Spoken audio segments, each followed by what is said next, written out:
నమస్తే. నేను మీ కుప్ప పద్మిని. ఇన్నాళ్ళు మీ సపోర్ట్‌ని నాకందిస్తూ, మీ ప్రేమని నాకందిస్తున్న ప్రతి ఒక్కరికి కృతజ్ఞతలు. ఇప్పుడు చూడబోతున్న ఈ వీడియో కూడా ఖచ్చితంగా మీకు ఉపయోగపడుతుంది. లైక్, షేర్ అండ్ సబ్స్క్రైబ్ చేసి మీ ఇష్టాన్ని, అలాగే మీ సపోర్ట్‌ని నాకందించండి. అలాగే ఈ వీడియో పట్ల మీ అభిప్రాయాన్ని కామెంట్ సెక్షన్‌లో కామెంట్ చేసి నాకు తెలియజేయండి. నమస్తే. నమస్తే. Welcome to our channel. నేను పద్మిని. ప్రస్తుతం మనతో పాటు ప్రముఖ ఆధ్యాత్మికవేత్త, వాస్తు జ్యోతిష పండితులు నిట్టల ఫణిభాస్కర్ శర్మ గారు మనతో పాటు ఉన్నారు. మాట్లాడదాం. నమస్కారం అండి. నమస్కారం. చైత్రమాసం వస్తోంది. చైత్రమాస ప్రారంభమే వసంత నవరాత్రులతో ప్రారంభమవుతుంది. దుర్గాదేవి, విశేషంగా దుర్గాదేవిని ఆరాధించడం ఈ 9 రోజులు కూడా జరుగుతుంది. 9వ రోజు అట్టహాసంగా శ్రీరామనవమి వేడుకల్ని జరుపుకోవడం కూడా జరుగుతుంది.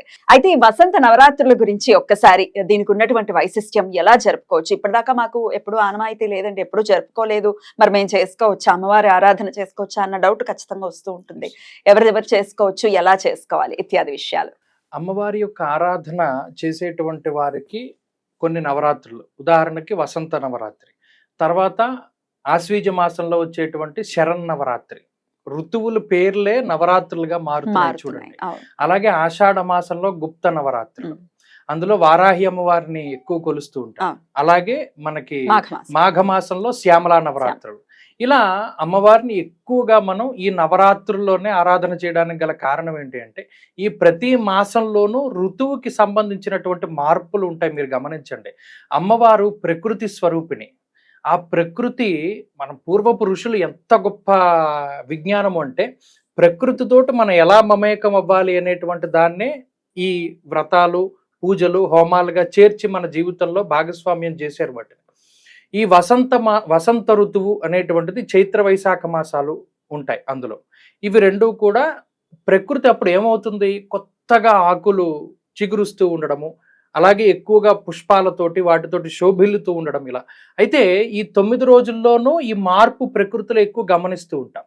అలాగే శరత్కాలంలో వచ్చేటువంటి నవరాత్రుల్లో మరలా ప్రకృతిలో మార్పులు, మాఘమాసంలో చివర్లో శశర ఋతువు కాబట్టి అక్కడ ఆకులు రాలడం, అంటే ప్రకృతి పరిణామ క్రమాన్ని అంతటినీ కూడా అమ్మవారి యొక్క నవరాత్రుల రూపేణ వీళ్ళు గుప్తం చేసి ఉంచారు.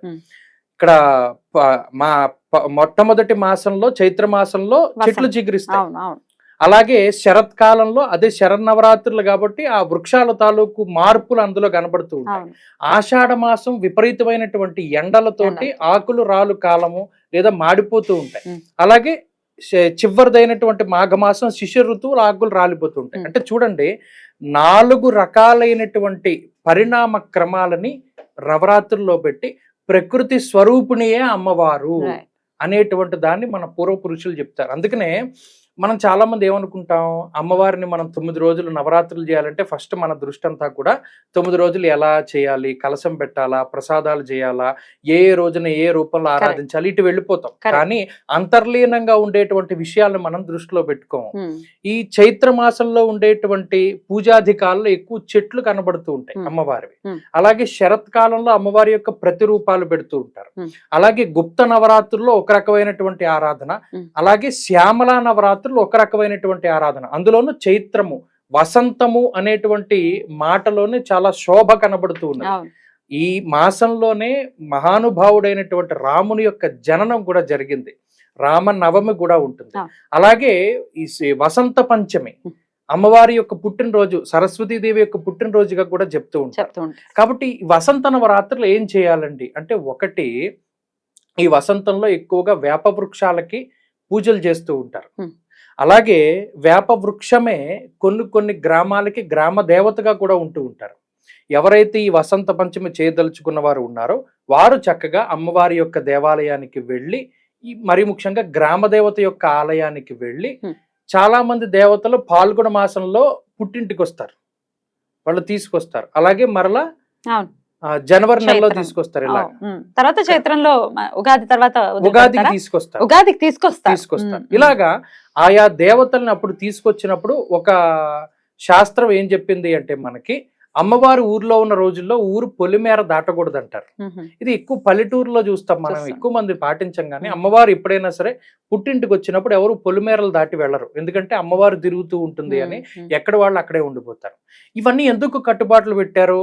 ఆయా కాలంలో ఆయా అమ్మవార్లని మనం ధ్యానం చేయాలి, అమ్మవారి యొక్క ప్రతిరూపాలని పూజించాలి. అందుకనే చక్కగా ఈ 9 రోజుల్లో కూడా ఇన్ని నైవేద్యాలు ఇవన్నీ సరే అవన్నీ మనం ఎలాగో చేస్తాం, అలా కాదు కానీ ప్రకృతి రూపంలో ఉండేటువంటి నూతన ఉత్సాహంతో వచ్చేటువంటి ఈ వసంత ఋతువులో ఉన్నటువంటి అమ్మవారు ప్రకృతి స్వరూపిణిగా మనం పూజ చేసుకోవాలి. ఈ 9 రోజులు కూడా చక్కగా సాయంకాలం ప్రదోష కాలంలో ఈ దేవీ ఖడ్గమాల గాని, మణిద్వీప వర్ణన గాని, లలితా సహస్రనామం గాని పారాయణ చేసుకుంటూ అమ్మవారిని అర్చన చేయాలి.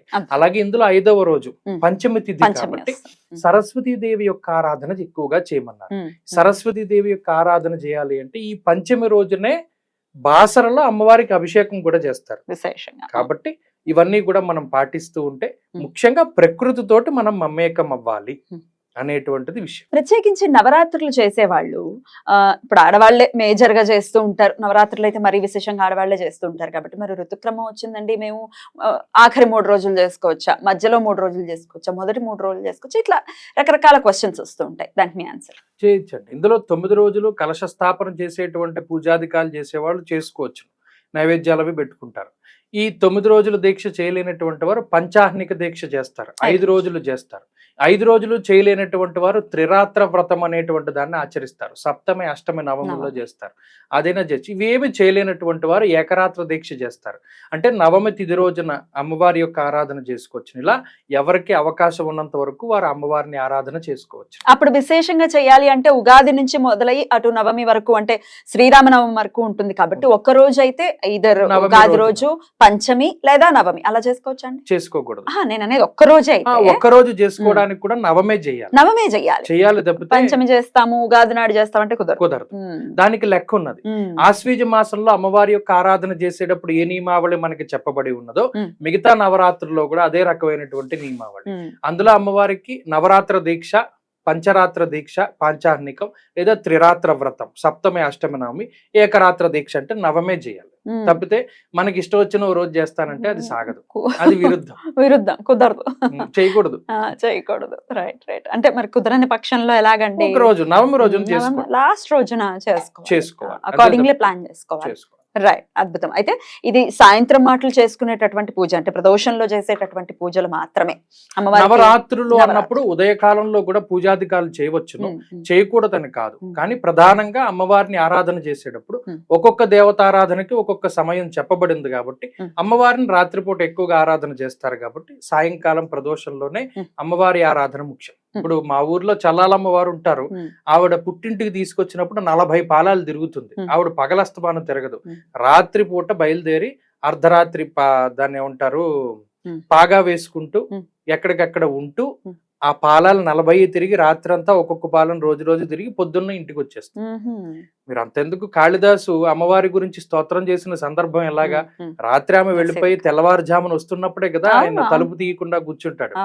అలాగే అమ్మవారైనా సరే రాత్రిపూటే తిరుగుతూ ఉంటుంది. ఎందుకంటే దుష్ట శక్తులు ప్రబలేటువంటి వేళ, అది నిషీధి సమయం. రాత్రి అనేటువంటిది రాక్షసులకి ఎక్కువగా బలాన్ని ఇచ్చేటువంటి సమయం.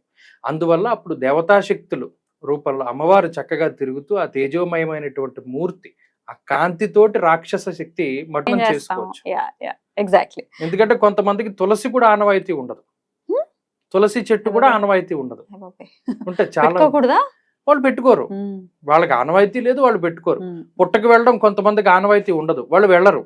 అదేంటండి పుట్ట భగవత్ స్వరూపం కదా అంటే వాళ్ళు వెళ్ళరు, వాళ్ళు వెళ్ళకూడదు. అది అలా ఒక్కొక్కళ్ళకి ఒక్కొక్క ఆనవాయితీ. Right, okay.